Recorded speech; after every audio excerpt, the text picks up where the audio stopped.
Hello everyone and welcome to Radical Thinker, the place where we challenge Western media narratives and perspectives. Today it's Monday for May 2026. We are entering day 65 of the American and Israeli war imposed on the Islamic Republic of Iran. Yesterday, Donald Trump announced that starting from today, the United States will begin an operation involving around 15,000 personnel to guide the stranded ships through the Strait of Hormuz. What he's claiming is that the US Navy is going to escort oil tankers which are trying to cross the Strait of Hormuz, and this will probably get into direct confrontation with the Iranian Navy and with the Iranian armed forces. According to Axios News, the US Navy will equip ships with information on safe passages through the strait not threatened by Iranian mines. According to Wall Street Journal, Project Freedom will not include escort by US warships. Instead, it will be a coordination effort between insurance companies, countries, and shipping companies to move traffic. What we are seeing are contradictory statements. On one side, we have Trump saying that the US Navy is going to escort ships into the Strait of Hormuz, meaning that they are going to try to break the Iranian blockade of the strait. And on the other side, we are seeing American officials trying to tame down Trump's statements and saying that no US ship is going to directly escort oil tankers. Instead, they are going to provide to the crews of these tankers relevant information about how to cross the strait by avoiding the place where the Iranian Navy has deployed mines. The spokesperson for Khatam al-Anbiya, Iran's Central Military Command, said, "We have repeatedly stated that the security of the Strait of Hormuz is in the hands of the armed forces of the Islamic Republic, and in any situation, any safe passage is done with the coordination of the armed forces. We warn that any foreign armed force, especially the invading American army, will be attacked if they intend to approach and enter the Strait of Hormuz." Ibrahim Azizi, another Iranian official, warned that any American interference in the new maritime regime of the Strait of Hormuz will be considered a violation of the ceasefire. The Strait of Hormuz and the Persian Gulf would not be managed by Trump's delusional posts. No one would believe blame game scenarios, said Ibrahim Azizi. Also, according to the Iranian news agency Tasnim, the Revolutionary Guards Navy is taking initial actions to lift the naval blockade, likely referring to the US Navy's blockade of Iranian ports. If we are analyzing the statements coming from Trump, from the American side, and also from various Iranian sources and officials, we can reach the conclusion that we are getting very, very close to the beginning of naval hostilities between the United States and Iran. Donald Trump is pushing the US Navy to break the Iranian blockade, while the Iranians, as they are saying, are taking initial steps to break the American naval blockade. The Americans are doubling down on the escalation ladder by threatening with sanctions the ships that are paying tolls to Iran in order to cross the Strait of Hormuz. China has instructed domestic companies not to comply with American sanctions, targeting several Chinese refiners linked to the Iranian oil trade, including Hengli Petrochemical. The affected firms had faced asset freezes and transaction bans under the US measures. China's Ministry of Commerce called the sanctions unlawful and a violation of international norms, issuing a directive prohibiting their recognition or enforcement within the country. It's important that the Chinese are taking public steps in order to counter the American actions in the Persian Gulf. They are telling the Americans in their face that they are not going to comply with this type of unilateral sanctions that the Americans have gotten very used to imposing every time when they have no other solutions for the problems that they are making, and therefore they are returning to the same game and are resorting to sanctions over and over again. The Chinese are not going to comply with this type of sanctions, and I think that even some European countries which have taken diplomatic steps to reach deals with Iran for paying tolls, they are not going to comply with this type of unilateral sanctions either. If so, it will be very interesting to see what the Americans are going to do, how they are going to impose the naval blockade, because as it is now, they managed to impose it only partially. A lot of ships have crossed either the Strait of Hormuz, or in some cases, Iran redirected some oil tankers through other routes. As for example, VLCC Huge, which evaded the US blockade carrying 1.9 million barrels of oil. The tanker likely used Pakistan's water spaces to evade the blockade and is currently moving through the Lombok Strait in Indonesia. As anticipated, Iran has prepared for this scenario. They had countermeasures prepared and now they are using them very efficiently, despite American threats and statements that they are going to create famine inside Iran, which will lead to the collapse of the Iranian economy. Iran is not backing down, and according to New York Times, it will no longer discuss its nuclear program until a permanent peace agreement is reached with the Americans. In the past days, Tehran has presented its 14-point response, including the main points Iran considers for ending the war to the Pakistani side. This plan was prepared in reaction to Washington's 9-point proposal, and Tehran, in addition to emphasizing its red lines, has proposed a clear roadmap for ending the imposed war. Donald Trump announced that he is reviewing the plan that Iran has just sent them, but he says, "I can't imagine that it would be acceptable in that they have not yet paid a big enough price for what they have done to humanity and the world over the last 47 years. Thank you for your attention to this matter, President Donald J. Trump." The question would be, Mr. Donald Trump, what did the Iranians do to the world in the past 47 years compared to what the Americans have been doing since 1945 to the planet? This type of hypocritical statement only shows how deranged the regime in Washington is and how detached from reality Americans in general are. Since 1979, the Americans have been continuously hostile to the Iranian people, either directly through sanctions and even through military means, or indirectly when it comes to the complex process of demonizing Iran, of making it like the scary wolf of the Middle East, the country that everyone should be afraid of, and so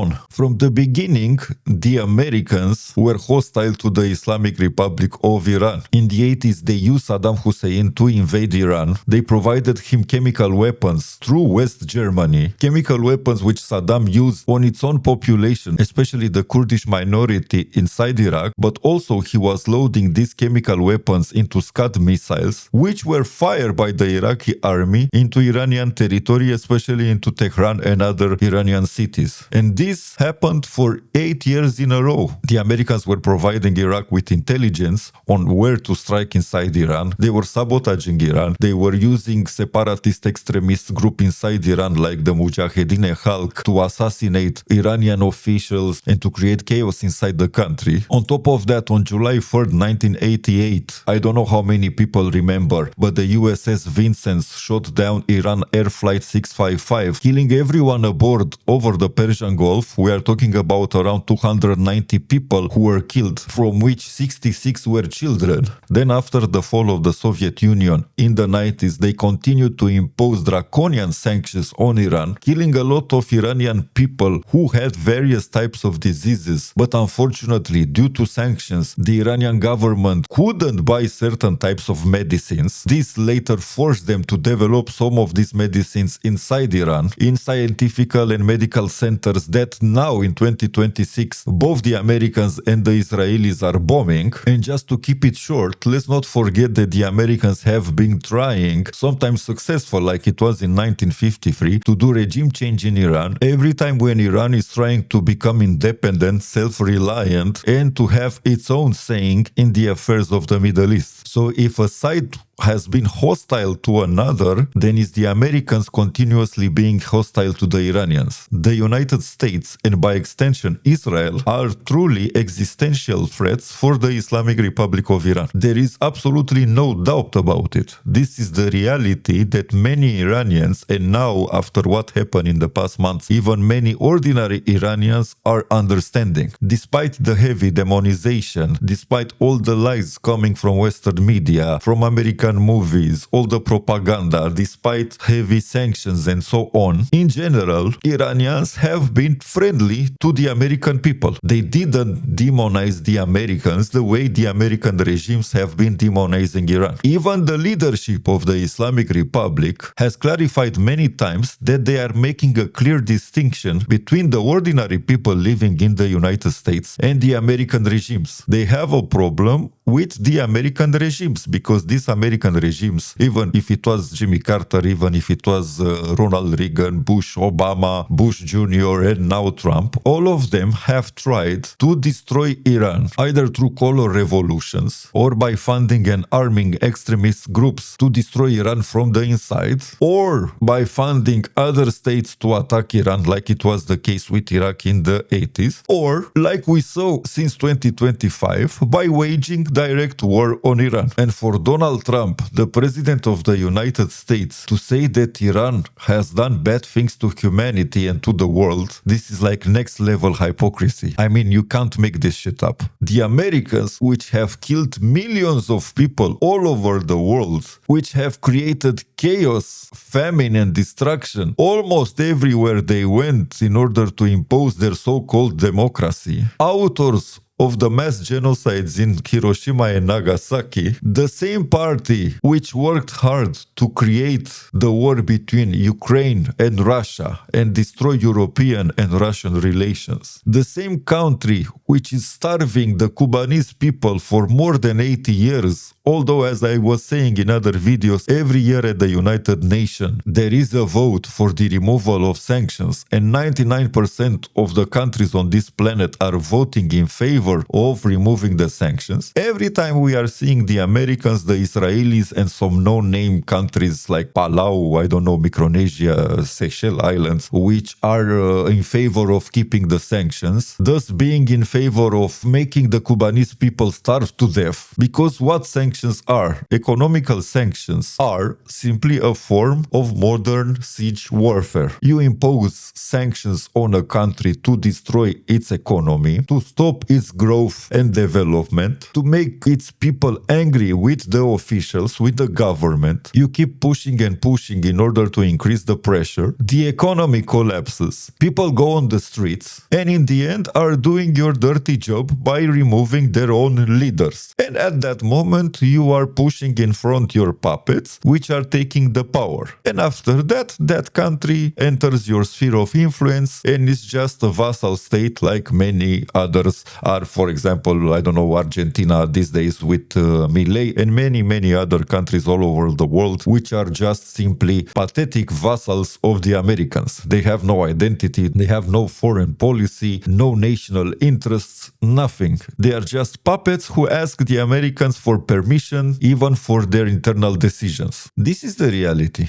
The American regime, just to satisfy its neo-colonial needs and ambitions and aspirations, they created the proper ground for more than 1 million Ukrainians to get killed in this insane war that we are seeing, a war that seems to never end. Ukraine versus Russia. The fact that we are not having a Palestinian state, it's also due to American influence and actions. Without American support, Israel would have been forced a long time ago to negotiate for real with the Palestinian side and to come to an agreement to at least have two countries, Israel and Palestine. This would have happened, in my opinion, even 30 or 40 years ago. But because of Israeli influence in American politics and because of the fact that they managed to control, and they are still managing to control, American politicians at the highest level, like even American presidents for many years, they were successful in sabotaging any effort for the creation of a justified and rightful Palestinian state. So almost everywhere where you see destruction, where you see suffering, where you see extreme levels of corruption and violence, if you look carefully, you are going to see the American handprint. They are everywhere. Look at the drug cartels in Latin America.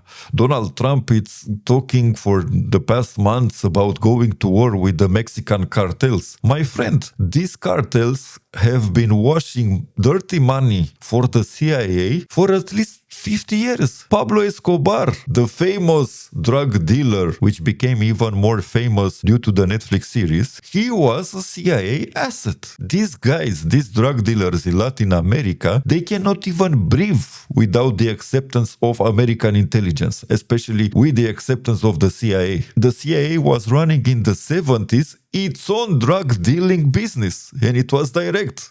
There is even a movie about it. You can search. There is even an American movie about it. It's called Air America. You can go and search and watch it. And if we are talking about Latin America now, I think I should make a separate episode to discuss about Operation Condor and how the Americans created the School of the Americas and how they used a lot of extremists and military warlords in Latin America to kill tens of thousands of people just because supposedly they had communist political views or some bullshit like this. Yeah, the Americans did it. The same Americans which now under Trump are complaining about mass migration coming from South and Central America to their own borders, they don't want to accept that they created the shit show in those countries. The poverty, the dictatorship, the violence. Through their so-called Monroe Doctrine, they were very careful to sabotage these countries and to prevent them from developing and from becoming independent and self-reliant. And they didn't build anything in change. Okay, you can be a colonial power, you are going to set some rules for your neighbors, but if you want to control things and to reach a certain level of stability, because you are the colonial power, you are supposed to invest to create some stability in your own colonies. But no, they were not doing this, and they are not interested in doing this the same way the Europeans didn't do jack shit in Africa. But now when the Chinese are investing money in Africa, when they are building infrastructure, when they are building factories, when they are creating new cities, when they are creating modern railroad systems and so on, the Europeans are suddenly very angry with the Chinese and are projecting their own level of propaganda, saying that, yeah, the Chinese are investing in Africa, but at what cost for the Africans? Because they will just become slaves of the Chinese. They will need to consume and buy from the Chinese. Yeah, but you Europeans, you controlled Africa for centuries. What did you build there? Even in the 20th century, the level of abject poverty and destruction in Africa was huge, and it's still huge even now, even these days. So instead of complaining that others are doing, of course China is doing for its own interest. Why is China investing in Africa? I don't see many people having the answer for this. But the answer is very simple. On one side, because it needs certain key resources from Africa, like many other countries do, essential for their technological development, but also because they are seeing that in Europe birth rates going down, and this for the Chinese means that in a couple of decades there will be less and less people in Europe to buy Chinese products. Also, even these days, because of the economic crisis, of the higher and higher rates of unemployment and so on, the power of buying products of European citizens, it's going down. This is obvious. Therefore, China, it's acting preemptively, sees the future, understands what will happen in the next 4 or 5 decades, and it's investing in Africa in order to gradually create another market, in order to replace at a certain point the European market with the emerging African market. If we are looking at Africa, most of the countries have populations which are very young. So I could even say that Africa is fresh. Europe, it's old and decaying,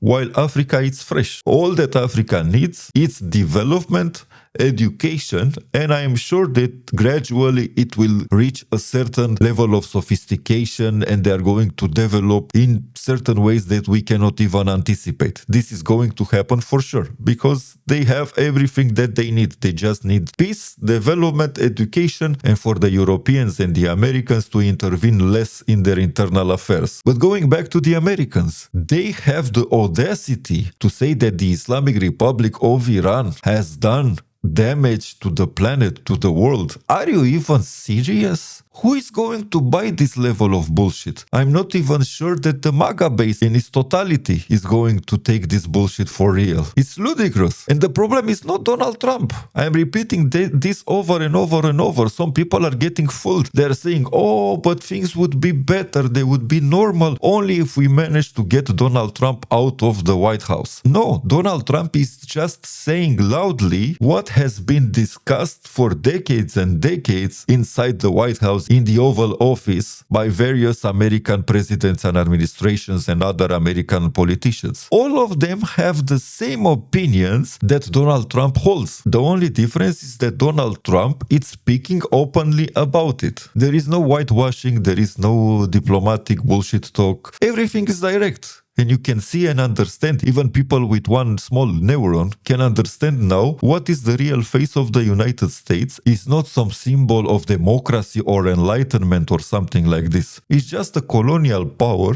with a very aggressive agenda who is not interested in engaging in diplomatic discussions with any country. They are just faking diplomacy. They are using diplomacy to gain time and to trick the other side. So in the end, they can attack them viciously. This is the United States. And this is not only happening to countries like Iran. You are going to see the Americans getting more and more vicious, getting more and more aggressive, and doing stupid things, even to their European allies. Things are already set in motion. They are not going to go back to the times of, I don't know, Jimmy Carter. No, this is not going to happen. On contrary, the Americans are going to get more and more aggressive because they are losing the power, they are losing the control, and their mental state as a nation and as a political system should be under scrutiny. People should really analyze American society, not only the American political space. The American political space is a reflection of the American society and how paranoid and schizophrenic the American society is in 2026. Of course, a big part of this is due to political influence and propaganda and the CIA playing with ordinary Americans' minds and creating diverse ideologies and so on in order to control the masses so they are not going on the streets and protesting against war and against economical oppression like they were doing in the 70s during the war in Vietnam. But this is a discussion once again for another time. I invite people to analyze America, the United States. Analyze it, see how they are speaking, see how they are thinking, and more importantly, see how they are acting. And you will then come to the conclusion that the leadership, the American leadership, is just a simple reflection of the people. I'm not extremist in any ways and say that all the Americans are like Trump. No, of course, there are rational people, gentle people, normal people in the United States. But unfortunately, as it is the case with Israel, they are not a majority. They are a minority.